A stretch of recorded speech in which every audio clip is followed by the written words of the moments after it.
Fala pessoal, beleza? Bom, vamos lá para mais uma aulinha, dando sequência então na frente 3.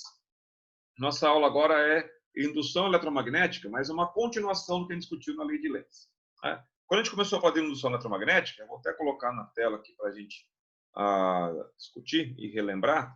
Então, o que eu tenho lá, né? Deixa eu voltar um pedacinho aqui. O que é a indução eletromagnética, né? Quando eu pego uma espira, então uma espira, né? Um fio enrolado de algum formato, né? No caso aqui eu teria uma bobina porque eu tenho várias voltas. Vou considerar que fosse só um anelzinho de fio aqui no meio. Aí eu pego um fluxo magnético. O campo magnético tem as suas linhas de força lá, quando eu tenho uma variação da quantidade de linhas de força que passam pelo interior dessa espira, eu vou produzir na espira uma corrente elétrica. Isso é indução. A variação do número de linhas de força que passam dentro da espira vão produzir nessa espira uma corrente elétrica. Bom, nós discutimos na aula anterior o quê? A lei de Lenz. O que diz a lei de Lenz, né? A lei de Lenz ela só serve para determinar o sentido da corrente. Não consegue calcular nada com a lei de Lenz. Mas o que eu sei? Né? Que o sentido da corrente sempre vai ser contrário ao que está causando essa corrente. Então, eu pego minha espira, pego um ímã. Se eu aproximo o ímã da espira, a espira vai querer se afastar do ímã. Se eu pego o ímã e afasto ela da espira, a espira vai querer se aproximar do ímã. Então, essa ideia de atração e repulsão vai dar a polaridade magnética da espira. E essa polaridade magnética que determina o sentido da corrente em horário ou anti-horário, né? Bom, o que a gente pode deduzir experimentalmente também é o quê? Que quanto mais rápido a gente faz essa variação no fluxo magnético no interior da espira, maior vai ser a intensidade da corrente elétrica induzida na espira, né? Um outro físico, o Faraday, Michel Faraday, ou Michael Faraday, né? Ele percebeu o quê? Né? Ele conseguiu, né, estabelecer uma relação que é o seguinte, que a força eletromotriz induzida entre os polos da espira, ela sempre vai ser proporcional à rapidez da variação do fluxo. E como a gente estuda desde o primeiro ano já, essa ideia de rapidez é o quê? É inversamente proporcional ao tempo. Seja, ser rápido é fazer algo em pouco tempo. Então, a rapidez da variação do fluxo é variar o fluxo magnético em pouco tempo. Então, quanto mais rápido eu faço a variação de fluxo, maior a força eletromotriz induzida na bobina. Mas quanto menor tempo eu gastar, maior também vai ser a força eletromotriz induzida. Bom, no caso aqui, como eu estou falando em força eletromotriz induzida, então ela vai ser o quê? A variação do fluxo pelo tempo. No caso aqui, né, posso até colocar lá que a variação do fluxo é o fluxo final, fluxo 2, menos o fluxo inicial. Opa, menos o fluxo inicial, que é o fluxo 1. Esse sinal de menos que está ali é a correção da lei de Lenz, que ele fala que a bobina sempre se opõe ao que está acontecendo com ela. Então, se eu aproximo o ímã, ela quer se afastar. Então, esse menos aqui, até para que surge um contrafluxo. Então, a bobina ela cria um contrafluxo se opondo ao fluxo que ela está recebendo. Então, o sinal de menos, essa correção na lei de Faraday proposta, é uma consequência da lei de Lenz. Bom, aqui eu estou falando em força eletromotriz induzida média, mas eu posso pensar na força instantânea, igual a gente faz com velocidade lá, né? Se eu pegar um intervalo de tempo muito pequeno, se eu pegar um intervalo de tempo muito pequeno, eu posso ter a força eletromotriz instantânea. Instantânea. No caso aqui, então, ela vai ser quem? Menos a derivada do fluxo em relação ao tempo. Aí, claro, que você vai precisar conhecer, então, qual é a expressão do fluxo magnético para poder aplicar a derivada dele. Beleza? Bom, acompanhando comigo na apostila, então, de vocês aí, na página 142, lá do módulo 33, nós começamos com os exercícios. E o primeiro exercício aqui já coloquei ele na sequência aqui para a gente, diz o seguinte, ó. Nas duas figuras a seguir, estão esquematizados dois experimentos com um ímã e uma espira metálica em forma de anel. A espira está fixa numa mesa horizontal e o anel será movimentado para cima. No experimento 1, o anel está fixo e o ímã sendo aproximado. No experimento 2, o anel está fixo e o ímã está sendo afastado. E aí? Parece meio confuso o enunciado, mas vamos esclarecer ele um pouco. Não. Nas duas figuras estão esquematizados dois experimentos com um ímã e um espira em forma de anel. Então, está aqui nosso espira em forma de anel e o ímã. A espira está fixa. Opa, aqui está confuso mesmo. A espira está fixa e o anel não. E o ímã, né? Não é o anel, aqui é o ímã. O ímã será movimentado para cima. No experimento 1, o anel está fixo e o ímã sendo aproximado. No experimento 2, o anel está fixo e o ímã sendo afastado. Né? Apesar que eu podia pensar assim também, fixar o ímã e aproximar ou afastar o anel. Né? Analise cada afirmativa e assinale verdadeiro ou falso. Bom, vamos fazer o que aqui? Vamos analisar primeiro, depois a gente vê as opções e já vai julgando em verdadeiro ou falso. O sentido da corrente que vai aparecer aqui no anel depende do quê? Do que eu estou fazendo com o meu ímã. Então, no caso aqui, eu estou no experimento 1, nós estamos aproximando um polo sul. Se eu estou aproximando o polo sul, a bobina vai surgir um contrafluxo nela, uma corrente, surge uma corrente elétrica e produz um contrafluxo que se opõe ao que está acontecendo. Então, se eu estou aproximando um polo sul, a bobina vai querer se afastar.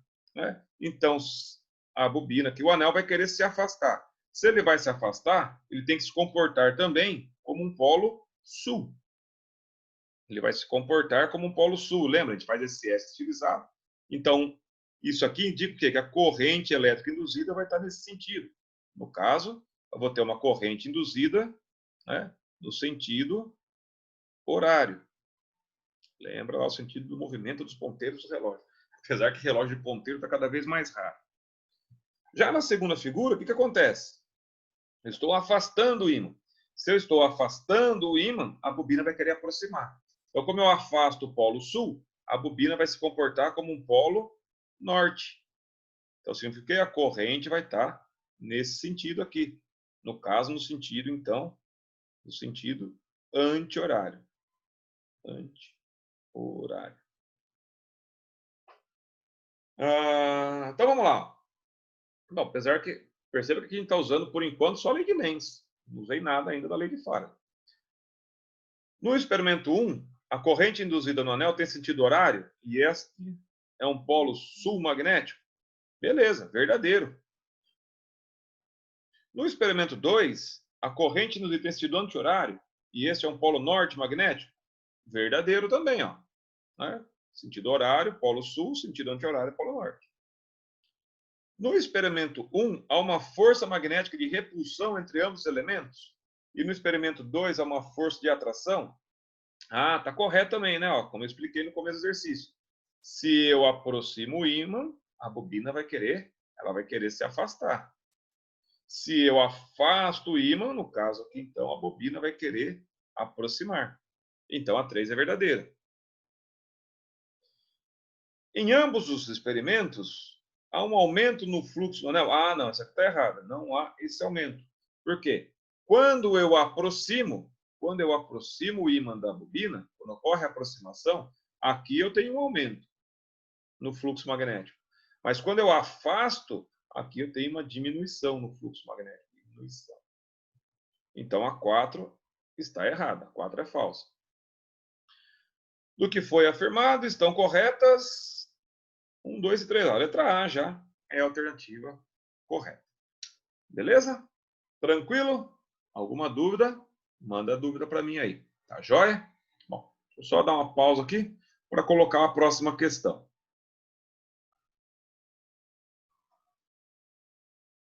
Vamos lá, então. Retomando aqui a questão número 2.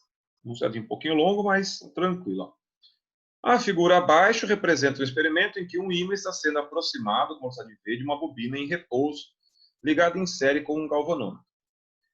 A seguir, as 3 variantes do mesmo experimento estão representadas nas figuras 1, 2 e 3. Então, aqui tem lá 3 situações diferentes. Então, na primeira tem a bobina com o ímã aproximando. Aí, na segunda figura aqui, eu tenho um ímã. Opa, tá correndo tudo aqui. Tem o ímã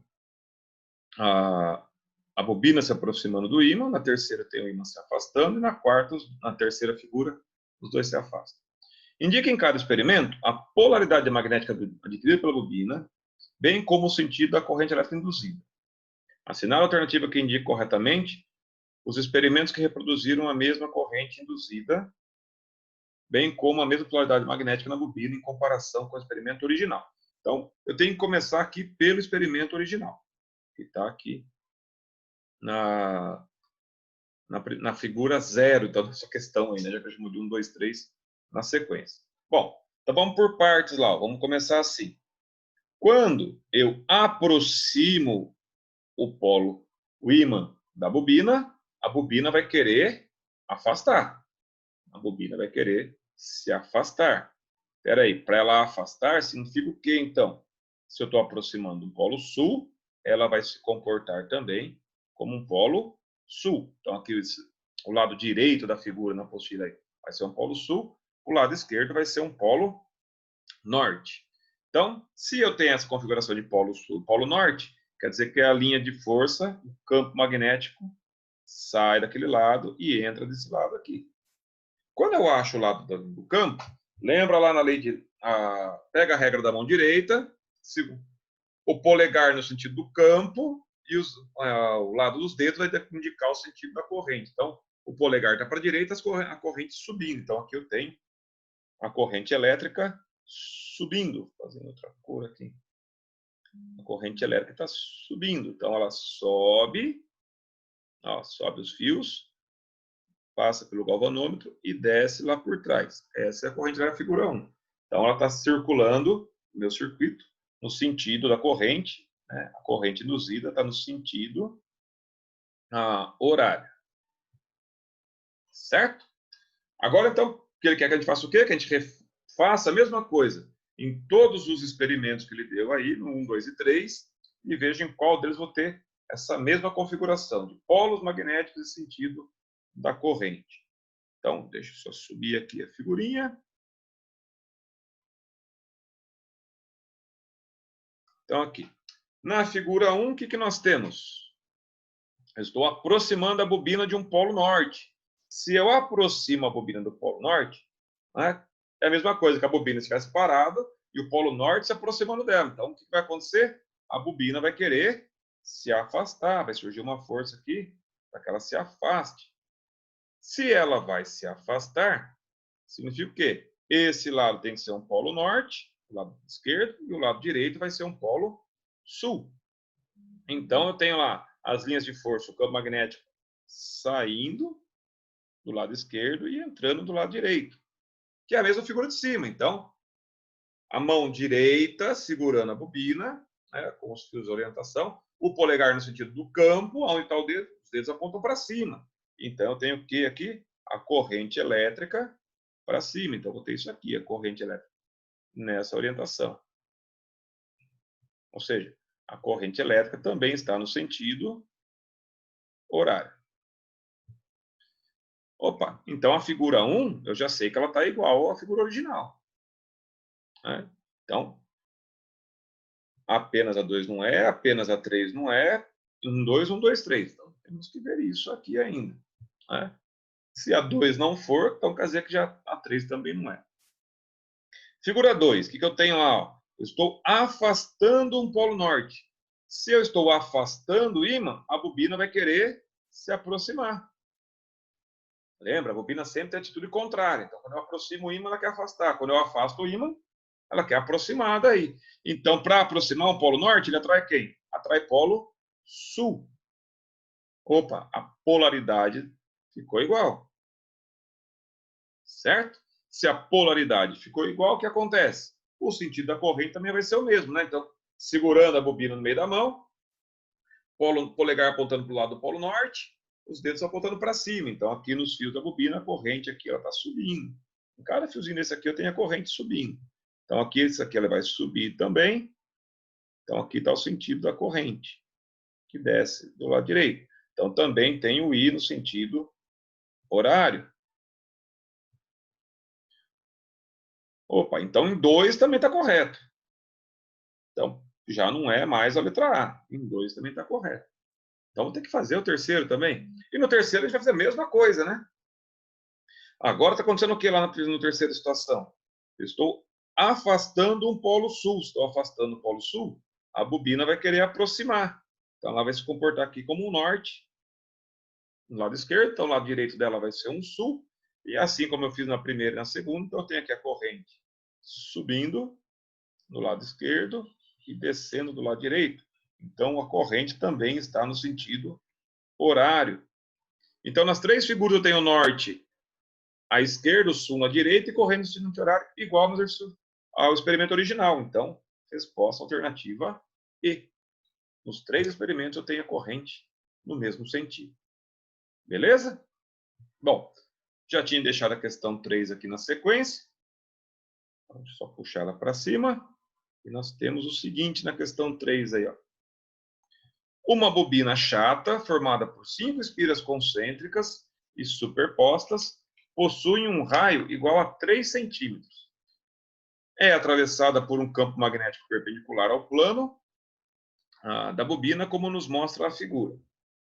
Se o campo magnético tem um módulo variando de 1 até 3,5 Tesla em 9 milissegundos, é correto afirmar que nesse intervalo de tempo, o módulo da força eletromotriz induzida, em média, foi igual a quanto? Bom, aí ele coloca lá, deixa eu botar aqui pequeno, note a dot, que o π pode ser 3, e que para o cálculo do valor absoluto da força eletromotriz induzida, então ele colocou em módulo, é o número de espiras vezes a variação do fluxo. Então, como que eu vou começar a questão aí? Eu tenho que calcular primeiro qual que é o fluxo magnético. Né? Então, o que eu tenho de informação? Bom, como ele fala aqui, uma bobina chata, formada por 5 espiras concêntricas superpostas, que possuem raio igual a 3 centímetros, é atravessada por um campo perpendicular ao plano da bobina. Se a minha espira é circular, então aqui eu vou calcular a área dessa bobina. Como que é a área? A área da circunferência é πr ao quadrado. πr ao quadrado. Então, a área vai ser o quê? Ele já pediu para usar o π igual a 3. O raio está 3 também, só que está em centímetros. Já vou passar para a metro. 3 vezes 10 é menos 2 ao quadrado. 3 ao quadrado, 9. 9 vezes 3, 27. Vezes 10, menos 2 ao quadrado aqui. Então, 10 é menos 4. Conserva a base, né, e multiplica os expoentes. Expoente. Certo? Achei a área. 27 vezes 10 é menos 4 metros quadrados. O que mais que eu preciso achar? O fluxo magnético. Quem que é o fluxo? O fluxo é o campo vezes a área vezes o cosseno do ângulo formado entre a normal à superfície e a direção do campo. Nesse caso, como o campo é perpendicular à superfície, significa que o ângulo entre a normal e o campo vale 0 e o cosseno de 0 vale 1. Então, já vou ganhando um tempinho aqui. Vou usar só o B vezes A. Então, o que eu tenho de informação lá ainda? Ele diz o quê? Ó? Se o campo tem seu módulo que varia de 1 até 3,5. O campo varia de 1 até 3,5. Então, vou falar que isso aqui é o meu campo na situação 1, aqui é o campo 2. Então, quem que é o fluxo 1? O fluxo 1 vai ser 1 vezes 27 vezes 10 a menos 4. Então, eu vou ter 27... Opa. 27 vezes 10 a menos 4 Weber. O fluxo 2 vai ser quem? 3,5 vezes 27 vezes 10 a menos 4. 3,5 vezes 10. Puxa, podia fazer diferente aqui. Ó. Vamos fazer assim. Vou deixar assim os campos. Vou até apagar o que eu fiz antes aqui. Ó. Não vou usar esse resultado aqui. Já como eles são um múltiplo da área, e a área é constante, é só o fluxo que está variando, então vou deixar aqui assim. Weber e Weber. Por que, Marcela? Porque eu vou fazer só o 3,5 menos 1, né? Então ele deu ali, ó. Posso até fazer por partes, mas vou calcular antes aqui, então. A variação do fluxo, ele é o fluxo final menos o fluxo inicial. Então, a variação do fluxo vai ser quem? 3,5 vezes 27, vezes 10 a menos 4, menos 1 vezes 27 vezes 10 a menos 4.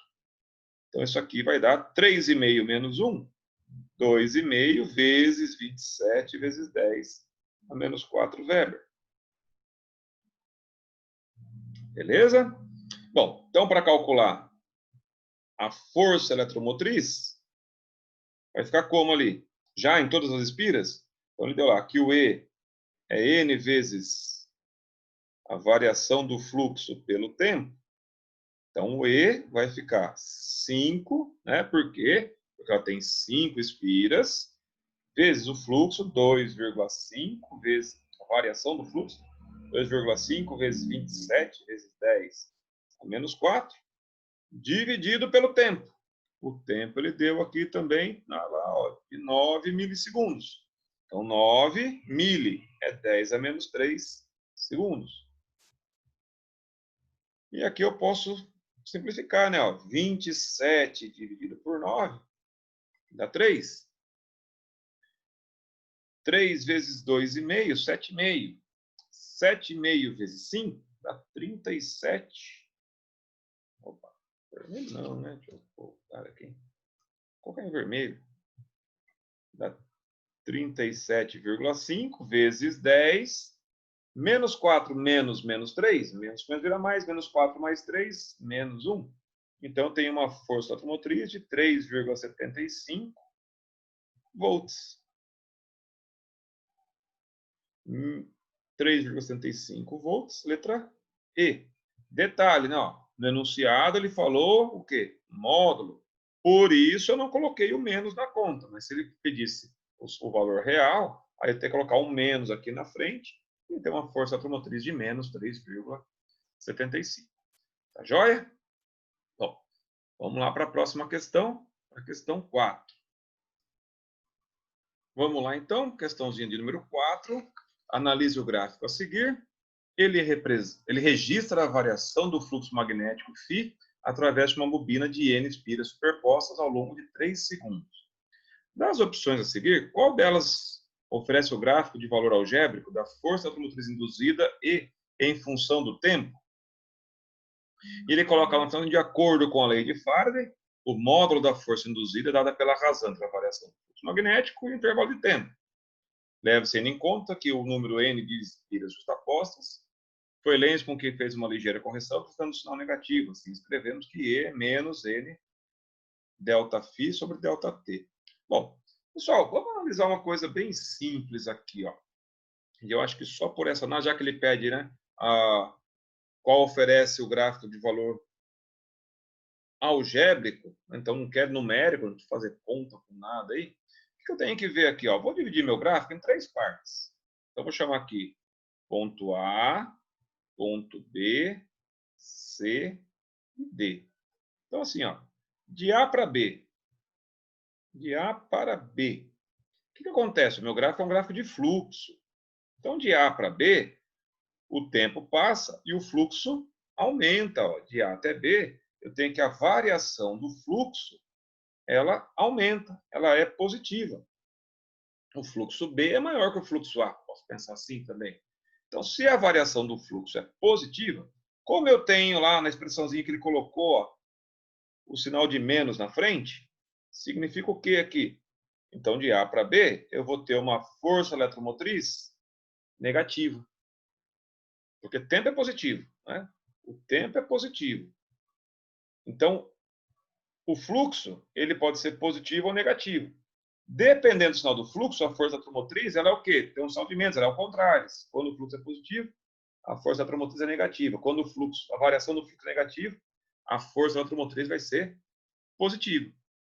Já respondi a questão inteira, né? Então, lá, de A para B, a variação do fluxo é positiva, então tem uma força negativa. Então, pensando no gráfico aí, né, meu gráfico começa, então, a ficar com essa cara. Ele tem que ser negativo, está para baixo. Aí, seguindo esse raciocínio, de B até C, o que acontece? De B até C, não, o fluxo é constante. De B até C, fluxo constante. Se o fluxo é constante, significa o quê? Que a variação do fluxo vale zero. Se não tem variação de fluxo, zero por qualquer coisa, a força eletromotriz também vale zero. Então, ela vai ficar aqui, ó, exatamente em cima do eixo. Né? E depois de C para D? De C para D acontece o que ali? De C até D? De C até D? Acontece o que, ó? O tempo passa, mas o fluxo diminui. Aqui eu tenho uma variação de fluxo. A variação do fluxo ela é negativa. Eu tenho um fluxo decrescente. Como a força eletromotriz tem que ter sinal contrário, então a força eletromotriz fica positiva, ela vai lá para cima. Então, meu gráfico tem isso aqui, esses 3 degraus, um negativo, um no zero e outro positivo. Então, aqui, ó, já está aqui na letra B, né? Ó. Negativo de 0 até 1, 0 de 1 até 2, positivo de 2 até 3. Resposta, letra B. Beleza? Esses foram os exercícios, então, aí que nós temos no módulo 33. Módulo 34, já vou colocar na sequência e ficar um vídeo só. Né? Ou melhor, criar outro. Vamos separar, né? Se fica mais fácil na hora de dividir e de estudar. Então, vou encerrar isso aqui e já começa o vídeo, então, do módulo 34. Beleza? Valeu, até a próxima.